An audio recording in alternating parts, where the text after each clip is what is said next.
na mai-impart mo sa mga players mo? Good point. But let's head on to the draft. RSGSG, they do have the Selena, Bat, Alice, and the Johan. That's the Eve. IDNS, Paquito, Estes, and the Johan. That is the Johan for them. So RSGSG, they do have priority over the first pick. They get the Benedetta. IDNS, meron naman silang way dito para kumuha ng 2 picks straight at sino ang 1-2 punch nila na pwede lang itapat sa side ng RSG. I think Idns, there you go. If you're following the the sound fundamental 2 picks, you go for the Cho Matilda. You let RSGSG take the Kufra Lunox. If that's the route that RSG wants to go to, no? Kasi pwede pa rin naman mag-flex dito yung RSG, pwede kunin nila yung Granger, and then when sila kuha na, lumalabas yung mga hero na gusto ko sabihin. Anyway, but the reason why Popred Koopa is a good answer against these two heroes is that you get the poke damage, and essentially kapag nag-commit ng resources yung IDNS against these heroes, you allow the Benedetta and the Granger to do more in terms of maximizing the hero. Because technically, if you think about it, ang gusto kasi gawin ni Cho at ni Matilda is to get in range para dun sa poke damage na dinadala nila. Yes. Soul Bloom is like that, yung na-charge up mo pa yun. But when you come in, merong isang Koopa, may Chichudog, nakakagat sa'yo. And at the same time, if you're a Matilda, yung Soul Bloom, kakalat pa eh. Yes. Kakalat pa eh. Pero ang ganda ng sagot nila, yung Barats immediately picking it up instead of passing up the opportunity to take out the Barats kasi baka maban niya ng second phase. Kinuha nila kagad even though they still don't have the jungler. So ngayon kita mo na yung roles ng IDNS dito. You have an explained Barats, you have a tank or mage Matilda, you have this is probably going to be a tank show. So support Matilda. Now you have gold lane and the jungler on the side of IDNS. So RSGSG should start eliminating marksmans, assassins, even the Alices for RSG. Actually, wala ni Alice para kanina. IDNS, they ban out the Lunox, they ban out the 1-1. So do you think these are good bans for both of these teams? Well, banning the 1-1 and the Lunox means they're trying to secure, again, pinag-usapan natin yung mga side laners kanina. They're trying to limit the gold lane options for this game. 1-1, we haven't seen a lot of 1-1 bans lately. Maybe this is something of the comfort side of bans para sa mga targeted bans na to. But 1-1 has been, let's just say, absent for majority of na nakikita natin in competitive games. And for their last ban dito, IDNS, they take away the Uranus na nakita natin na talagang nag-shine nung Game 1 for RSGSG. And ito na nga, pinag-usapan na natin kanina, a big adjustment that IDNS could do is to try and secure better side laners. How do you do that? Secure one early. Barats, second way to do that, take out any other threats that would potentially break your side lanes. Ang sound ng lineup nga dito ng IDNS. Yeah. If ever ibigay mo yung 1-1, parang kaya nila protektahan to the ends of the world yung 1-1 na to. At hindi magiging mahirap. And ito kasi yung downside para sa akin ng RSG. When you go pick the Koopa, the Popolin Koopa, parang nawawalan ka ng extra jumping factor dun sa backline. But then again, ladies and gentlemen, Harith ang kinuha. So I think they're either eyeing for a Claude or a Lancelot for IDNS. Now RSGSG, with that thinking, they should go for well, actually gold din kulang nila. So walang Alice, they should go for a Chango and I would say Chango and Lapu possible if they play that. Kasi problema nila yung Barats.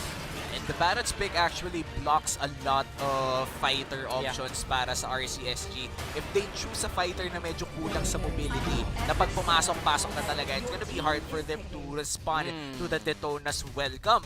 But this is, I think, since starting match 4, this is the first Luyi pickup na nakita natin, and it's gonna come from RSGSG. Win rate is 0, pero actually hindi pa siya nalalaro. This is the first Luyi game of MSC 2021. Last pick, IDNS. Ano ang kanilang adjustment? They could go for a Hayabusa. Yun yung kulang nila. They need a jungler. Yeah, I want to see a Hayabusa. They need it fast. RSG. Ako nakakamdam ako sa RSG. Parang napaka-confident nila sa mga picks nila. Pero hindi Hayabusa ang lumabas. Ito ay isang Ling. Well, for the Ling, as the jungler of IDNS, I feel like they're playing towards more on the mobility and the skirmishing side. Marami naman Oy. silang mga hero. Ayan na, babalik na. Balik. Ayos na. Tapos na. May oil. May oil na ang ating machine. So, balik tayo dun sa pinag-uusapan natin. The Ling Ping will be great for a lot of attempts on, I think, a 3v1 dive, mga small skirmishes, but not on big team fights immediately. Dahil, again, merong Esmeralda yung kalaban, and the Esmeralda would definitely want bigger team fights. And we will open up the portal. Papasok sa ating Celestial Palace. At magbubukas ito in just a bit, ladies and gentlemen. At ready na makipagsuntukan yung dalawang teams. At eto na, bubukas na ang portal. Let's dive in! Papasok dito. Ayan na.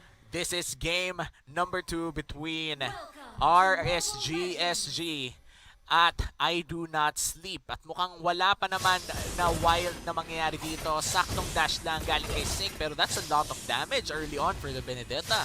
And that was a great read coming out from I Do Not Sleep, ha? Na nakita nila, sabi nila, si Sync papasok dito. Alam namin, yun yung usual na ginagawa ng mga Benedetta players, and that was a good read. And Ramela here, with the Cho, siya ang gagamit ng Cho, and she is the tank. Actually kanina, napakalayo ng gameplay ng isang Digi feed sa isang Cho tank. So let's see on how she'll introduce her Cho here. Wait a minute, sana. At grabe yung pinakita nilang play doon. Yung guiding wind, lahat na yung dash na binigay, LY4, they will punish Ramela and Renita Zanri. They will just get out. Yun na yung pinaka-best way of doing things eh.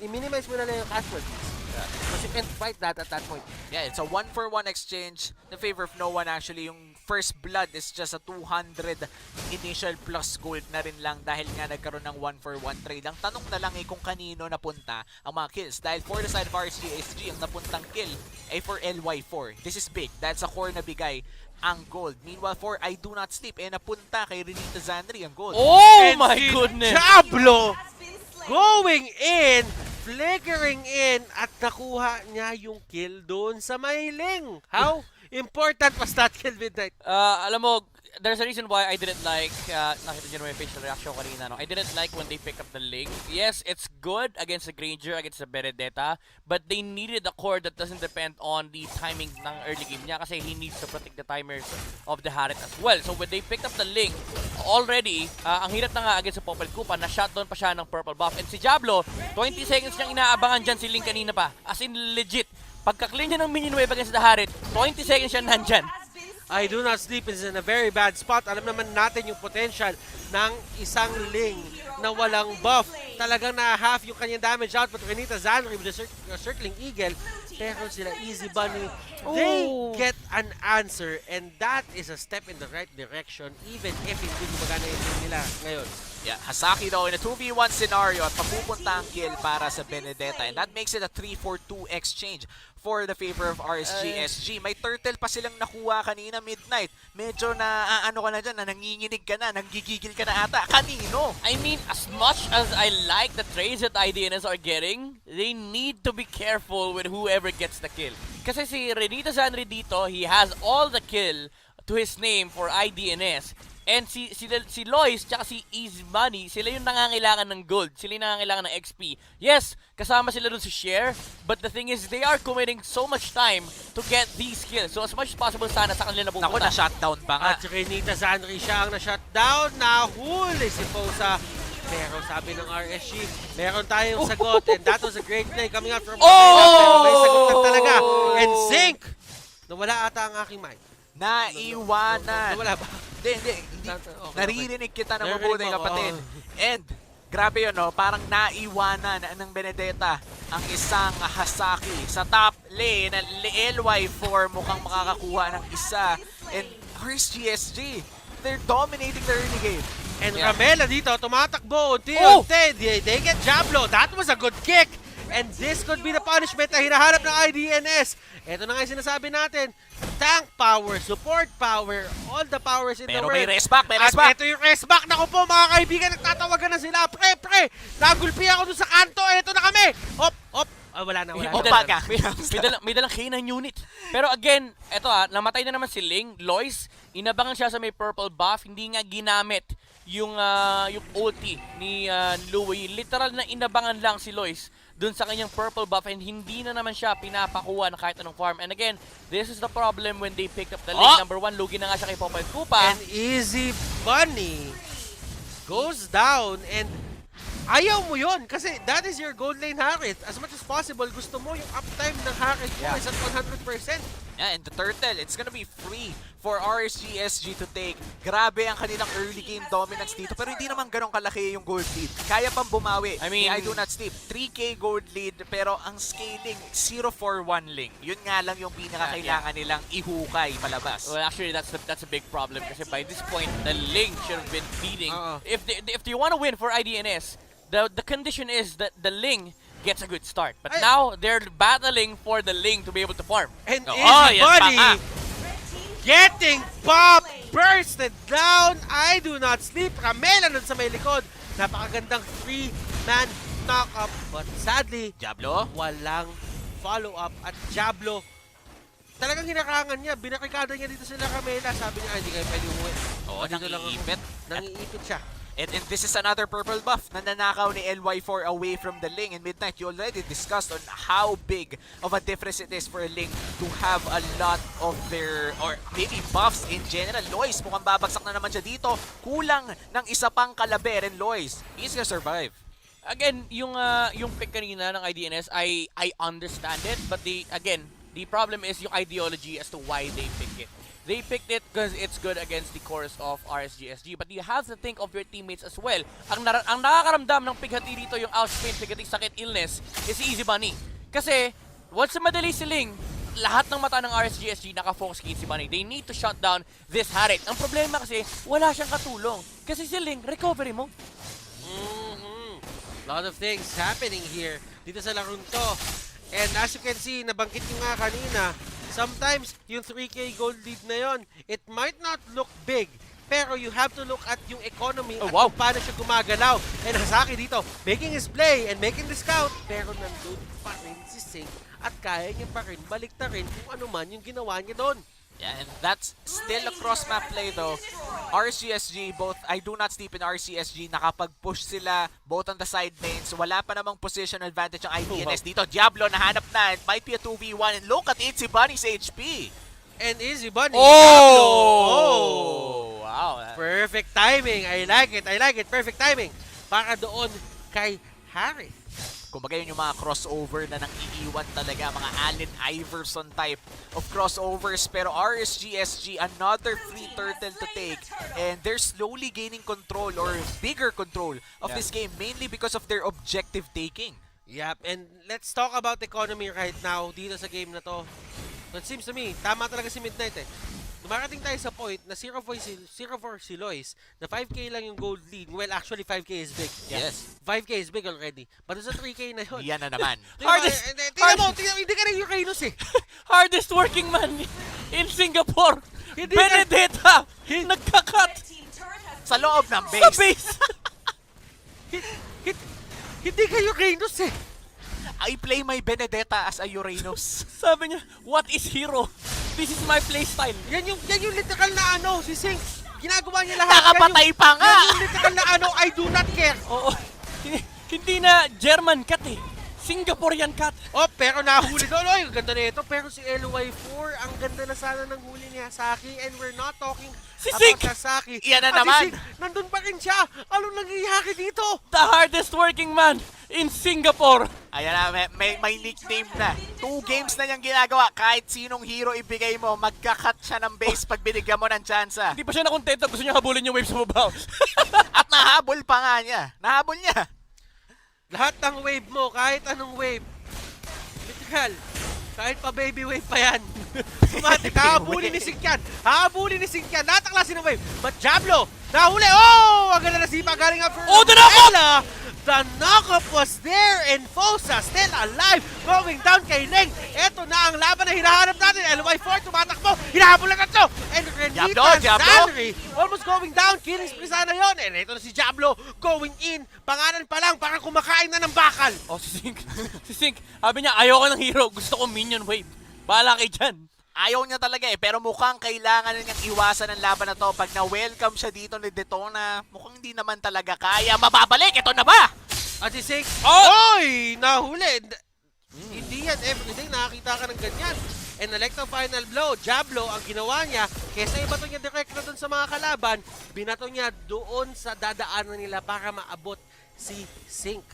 And that was a nice attempt coming in from I Do Not Sleep. Pero then again, wala pang nangyayari na talagang mag-shift ng laban papunta sa pabor nila. This Lord, pag nakuha nila, it could be the one to push more potential on their win conditions. Again, you are working with a 1-4-1 link. Kailangan mo talagang gawa ng spasyo to para makapag-farm at magkaroon ulit ng konting arit. Dahil ngayon kulang talaga sa arit si Lois with that 1-for-1 scoreline. At hindi natin sinisisi si Lois for that.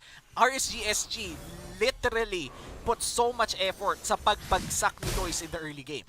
And you know what? RSGSG did the right thing. Alam mo yun? If you control the lane into the early game, then that means yung next activation niya is going to be the late game. Yeah.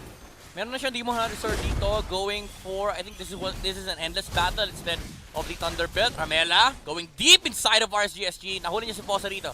And that is a good catch coming out from Ramela at nakuha niya yung kill. So this is going to be a 4v4. And sana nahuli ni Easy Bunny. And eto na ata ang hinahanap na timing ng isang Harith. Diablo trying to fight as much as he can. Hardest working man in Singapore up top, ladies and gentlemen. Trabaho lang, walang personalan. Wala siyang paki sa kampi niya. Bala kay dyan. Objectives wins games. Focus, yan ang focus. Kahit kakampi mo pa, iniwan niya. And that ultimately gives a Lord to I Do Not Sleep. But Sink, mukhang may gante. Oy, nako, eto, nako, aga na agad. execute. Sink, hardest working man, hinahabol ng hardest working people in Thailand.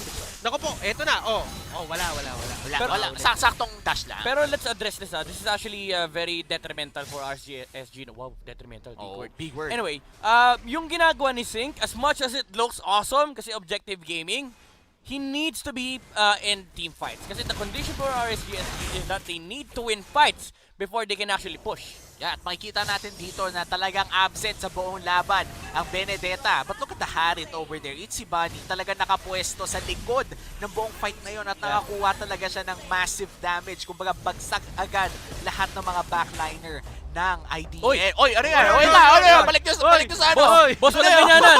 Boss, walang ganyanan! Grabe ng porket 4-0, walang ganyanan, boss! Ba't nadamay pa kami dito?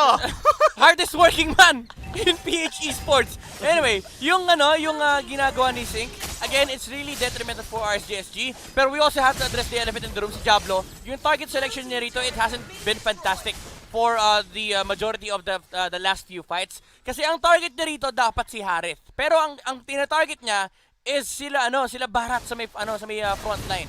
So, ang nangyayari, nagkakaroon ng space si Harith to take out the heroes sa backline ni RSGSG. Ang nakakawawa dito sa LY4. A great... Well, this is actually a great move coming out from I Do Not Sleep din, no? Na they're really just banking on the fact that they have the Harith. And the Harith can win them the game. Yeah.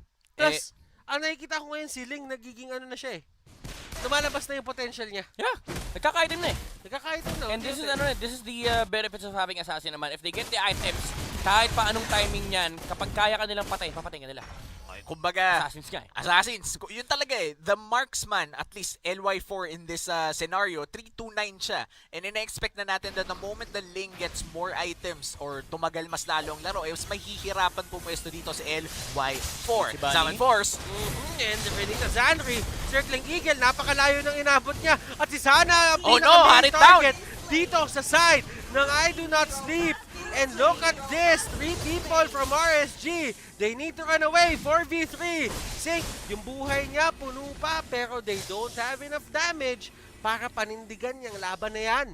And grabe yung dami ng binato nila sa kay Harith para lang bumagsak. To the point na naubusan na sila ng resources. And looking back to that fight midnight, ano yung key factor na nangyari doon sa fight na yun para manalo ang I Do Not Sleep? Well, for one, yung tapang ni Itzy Bunny, he went on the hero that he's not supposed to go to, yung Esmeralda. Kumbaga, inaalay niya yung sarili na kay Jablo. Sige, kanina hindi mo kinahabol, ako na pupunta sa'yo. But that allows the other heroes naman, kumbaga nabaliktad yung scenario kanina. Si Idns, si Harit, siya na ng mga problema kay Esmeralda. Yung apat, kaya nilang i-address yung matitang hero sa side ng RCS. At si Sync, hindi tumatakbo, ladies and gentlemen, and talagang literal na agawan Lord na to. Oh, eto na nandito tayo sa face Oh, na. Oh, wait Oh! lang! Renita Zanri getting pop! Wow! Yung trap ng Popoland Kupa, tinapakan niya at after niyang makawala doon, wala na Tuloy-tuloy siya. na. Wala na siya. Si hardest working man in Singapore, rentad sa trabaho niya. Bahala kayo dyan. Dito ako sa may top lane. Waves ang kalaban ko. Talagang hindi niya tinitigilan ang top lane na yun. In fact, medyo nakukuha na niya yung pressure na napupunta sa I do not sleep. Ito, may dalawa na agad na tao na oh, wait na, 2v1. Wait, di ba kaya? Ling yan. Ling yan, boss. And ito, Ramela getting called out. Easy Bunny. Ang ganda ng pwesto. Sobrang ganda ng pwesto dito na side ng I do not sleep. Easy Bunny, kanina pa siya nakatampisaw. Diyan, sa may Zaman Force. Ramela ang main target ng side ng RCSG. They get him. Lois, unti-unti tumatakbo. Ayaw niya din lumaban. And this might be a long game. Yeah. Grabe yung rocket dun, no? Yung pwestuhan ng rocket expert ng Barats. Wait lang, boss, ling yan, boss. Boss, ling yan. Boss! Boss! Boss! Ling yan, boss! Daming Pinagdala dash! lang! Oy, Ay, nilabanan! lumalaban. Kaso, yun na nga sinabi mo, Midnight Ling yun. Out-damage na yung Benedetta in a 1v1 scenario. RSGSG, nawawala sa kanila ang kalamangan sa game na to at unting-unting nadudulas sa mga kamay nila papunta sa kamay ng I do not sleep. Yeah, the Ling right now has completed his items. Sana! And si Halberd, ang ganda sana nung diversion play, pero kita sila telegraph yan by the IDN squad. Harit o si Harit, delikado pressing rito. Kagat, Lord. Lord already 140 HP. Oy! Oy! Oy! Oy! Sino nakasecure? Wala na kami nasabi! Oy Oy, na lang! grabe yung Luyi! Oy na lang! Oy! Nakuha ng aking CSG! Wait lang ah. It's a 3-4-3. It's a 3-4-3 ngayon. Shutdown. Wait lang. Sobrang lupit nung nangyari. Nag-oy na lang kami ni Batters, nag-holding hands pa kami. 2v3 scenario para sa side na... Parang bawal ata na sinabi mo yun. Okay lang. Sobrang lupit ni Sana at ni Diablo. Sobrang in sync. Hindi yung kampi nila. Pero silang dalawa. Napatay nila si Ling tsaka si Harit. Papangalanan mo ba yung sarili mo na Diablo kung hindi ka malupit? Tama naman. Yun na naman yung gusto ko itanong sa'yo. Pero ito si Lord sa may top lane. Alam mo. Oh, may Diablo na may Lord pa. Me, Batters. Walang Torre doon sa top lane. Tapos si Sync. Magtatrabaho lang. Si Benedetta ay pupush siya ng minion wave. Although magre-respond naman si IDNS. Walang purple buff in Link. And this is gonna be an attempt from RSGSG to trying to secure the inhibitor turrets in bot lane and in mid lane as well. Maging successful kaya sila dito. Mid lane na lang ang natitira pero that's already 2 inhibitor turrets down for the side of I do not sleep. This is great for RSGSG dahil nagiging open o mas nakakahinga sila ng maluwag sa side lanes nila. Slowly but Boss, surely, SPN, boss! RSG, sila sana na doon sa may likod. Na-penetrate nila yung backline and yung Dead Sonata will connect. Sync na doon sa may likod. Oh, si Easy Bunny going down. Oh, one sana. by one, I do not sleep. Bigyan mo pa ng Tumutumba isa. sila. Ramela, Immortality Pop. And tutumba na rin siya. Last man Is this the standing. sweep? Hasaki, will we have another sweep? Ladies and gentlemen, Sync. Trabaho! Walang pakialam! Trabaho lang! Trabaho lang! Diretso na lang! The hardest working man in Singapore. Ngiti lang, pinasarap. O yan, pinakita pa niya. Panalo sila. Baka lang nakalimutan nyo. Oh my goodness.